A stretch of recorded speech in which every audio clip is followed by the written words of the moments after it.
Should the Knicks give up on Kevin Knox and Dennis Smith Jr.? Before we get started, what's up, everyone? This is More Hoops. Please subscribe to the channel.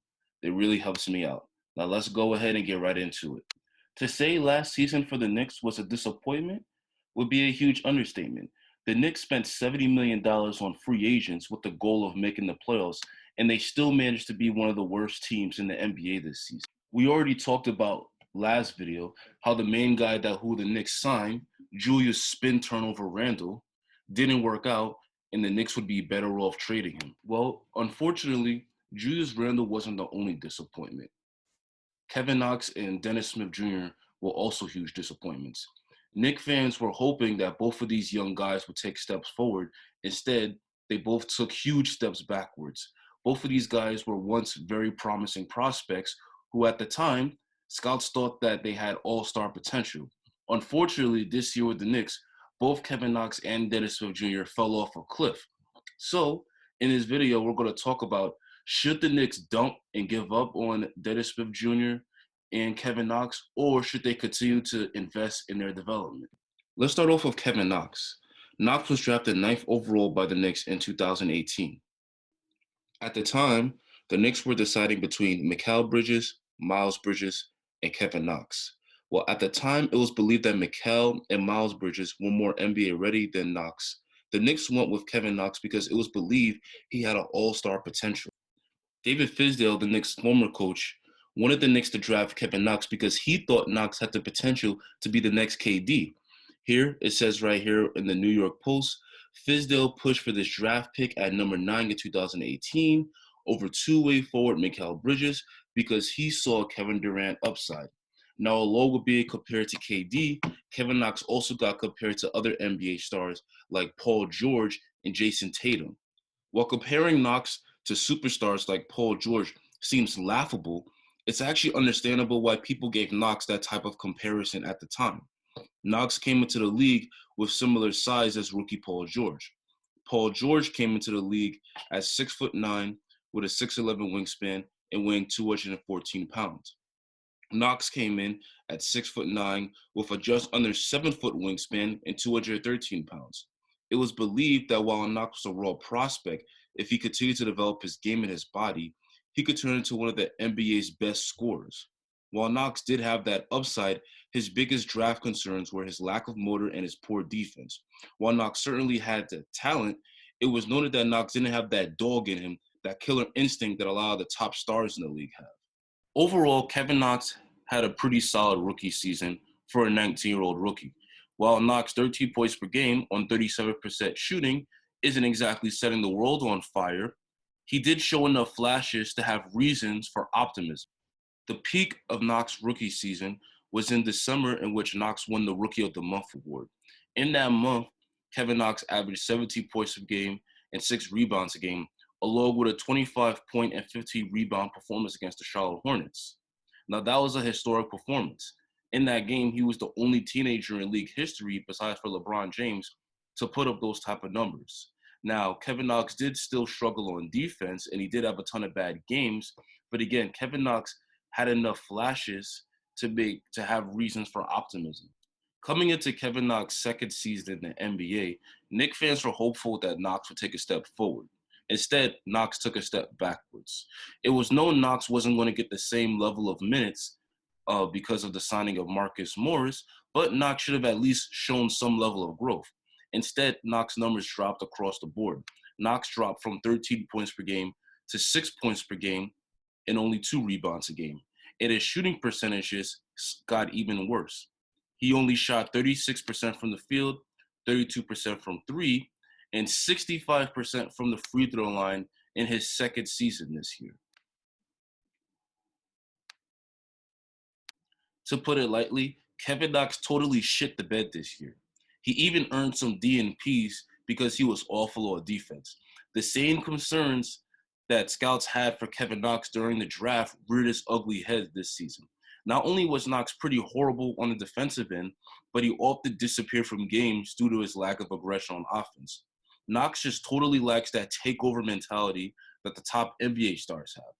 Now, let's look at some specific game footage to try to understand why Knox was so horrible this season.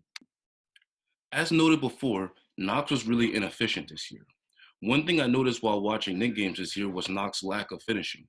For a 6'9" player, Knox is really god awful at making layups. According to NBA stats, he only shot 48% at shots within 5 feet of the basket, which is way below league average. The reason Knox struggles at finishing is because he doesn't have a very good layup package. Let's take a look at an example.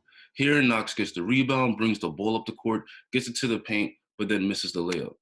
Here, Kevin Knox gets the ball at the wing, gets it to the paint, puts up the floater, but then misses. Afterwards, Kevin Knox has a nice cut to the basket, gets it to the paint, but then puts up a garbage layup. Along with working on finishing, Knox also needs to improve his shooting. For a guy whose strength was supposed to be shooting, Knox's shot was really disappointing this year. I think part of the issue is that his shot has too much arc on it.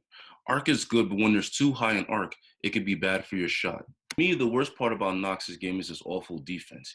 Here, Brandon Ingram easily gets by Knox for the nice dish at the paint.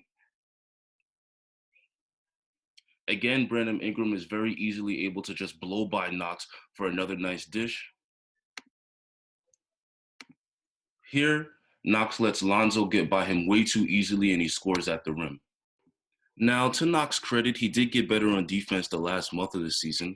According to the New York Post, in 6 March games, Knox blocked 6 shots and grabbed 3 steals. So along with those numbers, Knox did a better job defending players. While Knox did improve a little bit on defense at the end of the season, he was overall a complete train wreck on both ends of the floor this season. So what was the cause for Knox not improving? Well, perhaps Knox was so mentally shook for being murdered by Zion Williamson in Summer League that he never fully mentally recovered. But on a serious note, last year the Knicks gave Knox the green light. This year, after signing vets like Marcus Morris and Julius Spin Turnover Randle, the coaches weren't as patient with Knox. That must have hurt his confidence. Also, Knox reportedly hurt his knee over the summer, which prevented him from training. Perhaps the lack of practice prevented Knox from working on his offense as much as he could have. Going into his third year, Knox has to improve his aggressiveness on offense and improve his shot creation ability while also getting better on defense. Knox needs to be in the gym working on his handle, shot, and finishing because they're all mediocre right now. Let's talk about Dennis. Dennis, like Kevin Knox, was a highly touted athlete coming out of college. Dennis was drafted 9th overall by the Dallas Mavericks. Dennis was believed to have an all-star upside. The player Dennis got compared to the most was Derrick Rose. Because of his incredible quickness and insane 48-inch vertical along with his driving and scoring ability, it was believed Dennis had the makings to be an NBA superstar at the point guard position like prime Derrick Rose. His rookie year, Dennis was living up to some of the hype.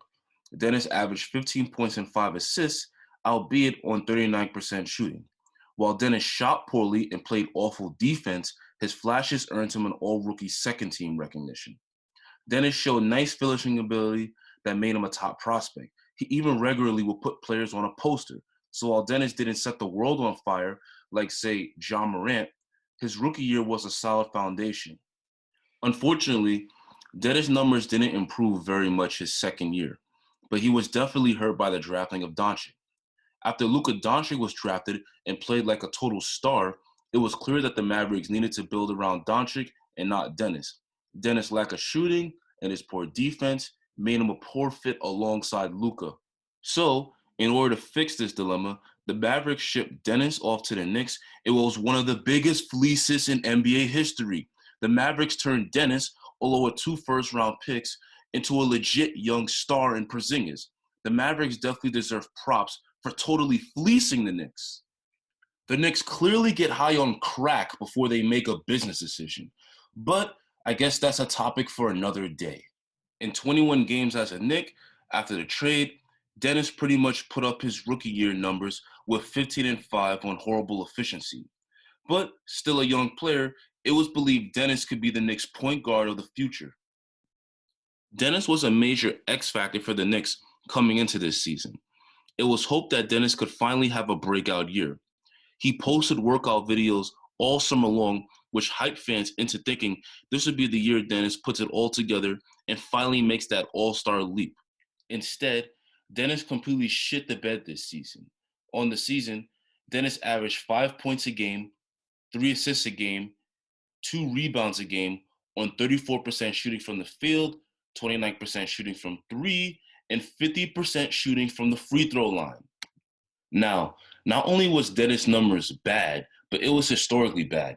In fact, before the season ended, Dennis Smith Jr. was on pace to become the first player in league history to attempt more than 200 field goals in a season and shoot below 35% from the field, 30% from three, and 50% from the free throw line. So, why was Dennis so god awful this year? Well, for one thing, Dennis has a complete inability to shoot. It's absolutely mind-boggling how the Knicks coaches have been working with Dennis to improve his shooting for months, yet his shooting somehow got worse. But this is the Knicks we're talking about, and the Knicks are absolutely horrible at player development. I think injuries also played a huge role in Dennis falling off this year. Dennis missed the first few games of the season due to a back injury, and he dealt with nagging injuries the entire season. He never was truly able to gain a rhythm this year. Now, along with the injuries, Dennis was also dealing with the death of his stepmother this season. The physical and mental trauma Dennis dealt with this season, along with the criticism from the fans, is likely all responsible for Dennis falling off a cliff. So, should the Knicks give up on Kevin Knox and Dennis Smith Jr.? The answer is definitely no. While both Dennis and Knox are completely horrible at the moment, the Knicks need to, for once, show some patience. The problem with the Knicks as a franchise is the lack of commitment to a long-term rebuild. They always give up on young players way too early. Look, the reality is Knox and Dennis will likely never reach their all-star upsides. But if the Knicks continue to develop these guys, they could still be contributing role players. I don't think Knox has the dog in him to be a legit star like Kevin Durant.